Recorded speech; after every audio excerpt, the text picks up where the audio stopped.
ਤੁਸੀਂ ਬਫਲੋ ਤੋਂ ਇੱਥੇ ਪ੍ਰੋਟੈਸਟ ਸ਼ਾਮਲ ਹੋਣ ਲਈ ਪਹੁੰਚੇ ਹੋਗੇ। ਤੁਸੀਂ ਕੀ ਸਮਝਦੇ ਹੋਗੇ ਇਸ ਪ੍ਰੋਟੈਸਟ ਦੀ ਕੀ ਅਹਿਮੀਅਤ ਹੈ? ਬਾਹਰਲੇ ਦੇਸ਼ਾਂ ਦੇ ਵਿੱਚ ਬੈਠ ਕੇ ਗੁਰਬਖਸ਼ ਸਿੰਘ ਖਾਲਸਾ ਨੂੰ ਸਪੋਰਟ ਕਰਨ ਦਾ ਕੀ ਮਕਸਦ ਹੈ ਤੁਹਾਡਾ?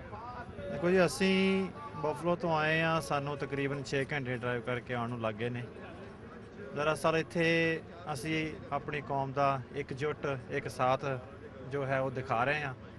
ਅਤੇ ਮੇਰੀ ਤਾਂ ਇਹੀ ਬੇਨਤੀ ਹੈ ਸਮੂਹ ਸੰਗਤ ਨੂੰ, ਪੂਰੇ ਦੁਨੀਆ ਦੇ ਵਿੱਚ ਜਿੱਥੇ ਵੀ ਬੈਠੇ ਆ, ਇਹੋ ਜਿਹੇ ਮੌਕਾ ਹੁਣ ਇਕਜੁੱਟ ਹੋਣ ਦਾ। ਜਿਵੇਂ ਪਹਿਲਾਂ ਵੀ ਭਾਈ ਸਾਹਿਬ ਨੇ ਭੋਲੇਪਣ ਵਿੱਚ ਕਹਿ ਲਓ ਆ ਕੇ ਜਥੇਦਾਰਾਂ ਦੇ ਆਖੇ ਲੱਗ ਕੇ ਆਪਣਾ ਜਿਹੜੀ ਉਹ ਮੁਹਿੰਮ ਸੀ ਉਹ ਖਤਮ ਕਰ ਦਿੱਤੀ ਸੀ, ਪਰ ਜਥੇਦਾਰ ਆਪਣੇ ਬਚਨਾਂ ਦੇ ਉੱਤੇ ਖਰੇ ਨਹੀਂ ਉਤਰੇ ਕਿਉਂਕਿ ਉਹ ਪੰਥ ਵਿਰੋਧੀ ਸ਼ਖਸੀਅਤਾਂ ਦੇ ਦਬਾਅ ਹੇਠਾਂ ਦੱਬੇ ਹੋਏ ਨੇ ਜਾਂ ਜੋ ਵੀ ਕਾਰਨ ਨੇ। ਪਰ ਹੁਣ ਫਿਰ ਭਾਈ ਸਾਹਿਬ ਨੇ ਆਪਣੀ ਜੋ ਮੁਹਿੰਮ ਸ਼ੁਰੂਆਤ ਕੀਤੀ ਹੈ ਅਤੇ ਜੋ ਉਹਨਾਂ ਨੇ ਕਿਹਾ ਸੀ ਉਹ 'ਤੇ ਡਟ ਕੇ ਪਹਿਰਾ ਦਿੱਤਾ। ਅੱਜ 45 ਦਿਨ ਹੋ ਗਏ ਨੇ ਅਤੇ ਮੇਰਾ ਖਿਆਲ ਸਾਨੂੰ ਸਾਰੀ ਕੌਮ ਨੂੰ ਉਹਨਾਂ ਦਾ ਸਾਥ ਦੇਣਾ ਚਾਹੀਦਾ ਆ।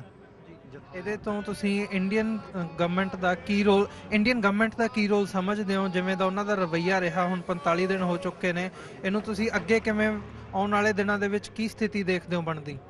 ਦੇਖੋ ਜੀ, ਇਹਦੇ ਬਾਰੇ ਹੁਣ ਮੈਂ ਤਾਂ ਕੁਝ ਕਹਿ ਨਹੀਂ ਸਕਦਾ। ਆਪਾਂ ਨੂੰ ਸਾਰਿਆਂ ਨੂੰ ਪਤਾ ਹੈ ਕਿ ਹਿੰਦੁਸਤਾਨ ਦੀ ਗਵਰਨਮੈਂਟ ਦਾ ਸਿੱਖਾਂ ਪ੍ਰਤੀ ਸ਼ੁਰੂ ਤੋਂ ਇੱਕ ਹੀ ਰਵੱਈਆ ਆ। ਸਿੱਧੇ ਤਰੀਕੇ ਨਾਲ ਤਾਂ ਮੰਨਣ ਨਹੀਂ ਲੱਗੇ, ਫਿਰ ਕੋਈ ਚਾਲਾਂ ਚੱਲਣਗੇ। ਅਤੇ ਆਪਾਂ ਨੂੰ ਸਿਰਫ ਲੋੜ ਹੈ ਇਕਜੁੱਟ ਹੋਣ ਦੀ ਅਤੇ ਸਾਰੇ ਮਿਲ ਕੇ ਇਸ ਦੇ ਖਿਲਾਫ ਜੋ ਅਨਿਆਏ ਸਾਡੇ ਨਾਲ ਹੋ ਰਿਹਾ ਹੈ ਡਟ ਕੇ ਖੜਨ ਦੀ। ਜਿਵੇਂ ਅਸੀਂ ਅਕਾਲੀ ਦਲ ਅੰਮ੍ਰਿਤਸਰ ਦੇ USA ਦੇ ਸਪੋਕਸਪਰਸਨ ਸਰਬਜੀਤ ਸਿੰਘ ਜੀ ਉਹਨਾਂ ਨਾਲ ਗੱਲਬਾਤ ਕਰਦੇ ਹਾਂ ਅਤੇ ਉਹਨਾਂ ਤੋਂ ਜਾਣਦੇ ਹਾਂ ਕਿ ਉਹ ਇਹ ਪ੍ਰੋਟੈਸਟ ਇੱਥੇ ਕਿਉਂ ਹੋ ਰਿਹਾ ਅਤੇ ਇਹਦਾ ਕੀ ਮਕਸਦ ਹੈ।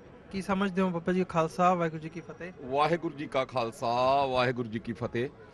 ਇਹ ਜੋ ਅੱਜ ਦਾ ਪ੍ਰੋਟੈਸਟ ਨਿਊਯਾਰਕ ਮਨਹਾਟਨ ਇੰਡੀਅਨ ਅੰਬੈਸੀ ਦੇ ਬਾਹਰ ਭਾਰੀ ਗਿਣਤੀ ਦੇ ਵਿੱਚ ਸਿੱਖ ਸੰਗਤਾਂ ਨੇ ਭਾਈ ਗੁਰਬਖਸ਼ ਸਿੰਘ ਖਾਲਸਾ, ਜਿਨ੍ਹਾਂ ਨੇ ਕਿ ਲਖਨੌਰ ਸਾਹਿਬ ਗੁਰਦੁਆਰਾ ਸਾਹਿਬ ਦੇ ਵਿਖੇ ਭੁੱਖ ਹੜਤਾਲ ਸ਼ੁਰੂ ਕੀਤੀ ਆ। ਜਿਹੜੇ ਬੰਦੀ ਸਿੰਘ ਆਪਣੀਆਂ ਸਜ਼ਾਵਾਂ ਪੂਰੀਆਂ ਕਰ ਚੁੱਕੇ ਨੇ, ਪਰ ਭਾਰਤ ਸਰਕਾਰ ਉਹਨਾਂ ਨੂੰ ਫਿਰ ਵੀ ਰਿਹਾ ਨਹੀਂ ਕਰ ਰਹੀ। ਭਾਰਤ ਸਰਕਾਰ ਨੇ ਸਿੱਖਾਂ ਦੇ ਲਈ ਉਹ ਸਾਰਾ ਰਸਤਾ ਅਖਤਿਆਰ ਕੀਤਾ ਵੀ ਜਿਹੜਾ ਰਸਤਾ ਦੂਜੀਆਂ ਕੌਮਾਂ ਲਈ ਵੱਖਰਾ ਹੈ ਅਤੇ ਸਿੱਖਾਂ ਲਈ ਵੱਖਰਾ ਹੈ। ਅੱਜ ਆਪਣੀਆਂ ਸਜ਼ਾਵਾਂ ਤੋਂ ਦੋਹਰੀਆਂ ਸਜ਼ਾਵਾਂ ਉਹ ਸਿੰਘ ਕੱਟ ਚੁੱਕੇ ਨੇ, ਪਰ ਸਰਕਾਰ ਦੇ ਕੰਨਾਂ ਦੇ ਉੱਤੇ ਹਾਲੇ ਤੱਕ ਕੋਈ ਜੂੰ ਨਹੀਂ ਸਰਕ ਰਹੀ। ਪੰਜਾਬ ਸਰਕਾਰ, ਵਿੱਚੇ ਅਕਾਲ ਤਖਤ ਦਾ ਜਥੇਦਾਰ, ਇਹ ਸਾਰਿਆਂ ਨੇ ਆਪਣੇ ਮੂੰਹ ਦੇ ਉੱਤੇ ਇਹਨਾਂ ਨੇ ਚੇਪੀ ਲਾਈ ਆ। ਪਰ ਹੁਣ ਬਾਹਰ ਦੀਆਂ ਜਿਹੜੀਆਂ ਸੰਗਤਾਂ ਉਹਨਾਂ ਦੇ ਵੱਸ ਤੋਂ ਗੱਲ ਬਾਹਰ ਹੁੰਦੀ ਜਾਂਦੀ ਆ। ਇਸ ਕਰਕੇ ਬਾਹਰ ਵਿਦੇਸ਼ਾਂ ਦੀਆਂ ਸੰਗਤਾਂ ਹੁਣ ਘਰਾਂ 'ਚੋਂ ਬਾਹਰ ਆ ਗਈਆਂ ਅਤੇ ਸਿੱਖਾਂ ਦੇ ਕੋਲ ਭਾਰਤ ਦੇ ਵਿੱਚ ਹੁਣ ਕੋਈ ਵੀ ਇੱਦਾਂ ਦਾ ਤਰੀਕਾ ਨਹੀਂ ਬਾਕੀ ਬਚਿਆ। ਅਤੇ ਸਿੱਖ ਅੱਜ ਉਸ ਜਗ੍ਹਾ ਦੇ ਉੱਤੇ ਆ ਕੇ ਖਲੋ ਗਏ ਆ ਕਿ 2% ਲੋਕ ਭਾਰਤ ਦੇ 98% ਲੋਕਾਂ ਦੇ ਨਾਲ ਕਿਸ ਤਰ੍ਹਾਂ ਦੇ ਨਾਲ ਆਪਣੀ ਗੱਲ ਕਰਨ। ਸਿੱਖ ਕੌਮ ਨੂੰ ਹੁਣ ਇਹ ਸਮਝ ਨਹੀਂ ਆ ਰਹੀ ਕਿ ਸਿੱਖ ਜਾਣ ਤੇ ਜਾਣ ਕਿਸ ਤਰ੍ਹਾਂ। ਅੱਜ ਸਿੱਖ ਕੌਮ ਨੂੰ ਉਸ ਜਰਨੈਲ ਸੰਤ ਜਰਨੈਲ ਸਿੰਘ ਖਾਲਸਾ ਭਿੰਡਰਾਂਵਾਲਿਆਂ ਦੀ ਲੋੜ ਮਹਿਸੂਸ ਹੋ ਰਹੀ ਹੈ ਕਿ ਪੰਜਾਬ ਦੇ ਵਿੱਚ ਜਾਂ ਭਾਰਤ ਦੇ ਵਿੱਚ ਸਿੱਖ ਕੌਮ ਜਾਂ ਇੱਕ ਜਰਨੈਲ ਸਿਮਰਨਜੀਤ ਸਿੰਘ ਮਾਨ ਜੋ ਸੰਤ ਜਰਨੈਲ ਸਿੰਘ ਖਾਲਸਾ ਭਿੰਡਰਾਂਵਾਲਿਆਂ ਦੇ ਕਦਮਾਂ ਦੇ ਉੱਤੇ ਚੱਲ ਰਹੇ ਨੇ, ਤੇ ਕੱਲੀ ਭਾਰਤ ਦੇ ਵਿੱਚ ਸਿੱਖਾਂ ਦੇ ਨਾਲ ਨਾਲ ਘੱਟ ਗਿਣਤੀਆਂ ਦੀ ਵੀ ਅਗਵਾਈ ਕਰ ਰਹੇ ਨੇ। ਪਰ ਬਾਕੀ ਜੋ ਭਾਰਤ ਦਾ ਸਿੱਖ ਹੈ ਜਾਂ ਪੰਜਾਬ ਦਾ ਜੋ ਸਿੱਖ ਹੈ, ਇਹਨਾਂ ਨੇ ਇਸ ਤਰ੍ਹਾਂ ਦੇ ਨਾਲ ਪੰਜਾਬ ਦੇ ਸਿੱਖ ਨੂੰ ਖੌਫ ਜ਼ਿਆਦਾ ਕੀਤਾ ਵੀ ਉਹਨਾਂ ਨੂੰ ਇਹਨਾਂ ਨੇ ਇੰਨਾ ਡਰਾ ਦਿੱਤਾ ਭਾਰਤ ਸਰਕਾਰ ਨੇ ਕਿ ਜੇ ਤੁਸੀਂ ਕਿਸੇ ਵੀ ਤਰੀਕੇ ਦੇ ਨਾਲ, ਚਾਹੇ ਤੁਸੀਂ ਸ਼ਾਂਤਮਈ ਢੰਗ ਦੇ ਨਾਲ ਗੱਲ ਕਰਦੇ ਹੋ ਜਾਂ ਕਿਸੇ ਵੀ ਤਰੀਕੇ ਦੇ ਨਾਲ ਤੁਸੀਂ ਗੌਰਮੈਂਟ ਦੇ ਅਗੇਂਸਟ ਕੋਈ ਗੱਲ ਕਰਦੇ ਹੋ, ਇਹ ਉਹਨਾਂ ਨੂੰ ਚੁੱਕ ਕੇ ਝੂਠੇ ਕੇਸ ਪਾ ਕੇ ਇਹ ਉਹਨਾਂ ਨੂੰ ਜੇਲ੍ਹਾਂ 'ਚ ਡੱਕ ਦਿੰਦੇ ਨੇ, ਉਹਨਾਂ ਨੂੰ ਤਸੀਹੇ ਦਿੰਦੇ ਨੇ ਤੇ ਸਿੱਖਾਂ ਨੂੰ ਇਹਨਾਂ ਨੇ ਜਲੀਲ ਕੀਤਾ ਹੈ। ਤੇ ਸਿੱਖਾਂ ਨੂੰ ਇੰਨੀ ਦਹਿਸ਼ਤ ਦੇ ਵਿੱਚ ਤੇ ਸਿੱਖ ਖੌਫਜ਼ਦਾ ਤੌਰ ਦੇ ਉੱਤੇ ਆਪਣੇ ਘਰਾਂ ਦੇ ਵਿੱਚ ਇਹ ਬੈਠੇ ਨੇ। ਦਿਨੋਂ ਦਿਨ ਪੰਜਾਬ ਦੇ ਵਿੱਚ, ਭਾਰਤ ਦੇ ਵਿੱਚ ਸਿੱਖ ਧਰਮ ਤੇ ਹਮਲੇ ਹੋ ਰਹੇ ਨੇ। ਗੁਰੂ ਗ੍ਰੰਥ ਸਾਹਿਬ ਦੀਆਂ ਬੀੜਾਂ ਨੂੰ ਸਰੇਆਮ ਸਾੜਿਆ ਜਾ ਰਿਹਾ। ਹਰੇਕ ਤਰੀਕੇ ਦੇ ਨਾਲ ਸਿੱਖ ਕੌਮ ਨੂੰ ਚੈਲੰਜ ਦਿੱਤਾ ਜਾ ਰਿਹਾ ਕਿ ਸਿੱਖ ਕੌਮ ਜਜ਼ਬਾਤੀ ਹੋਵੇ।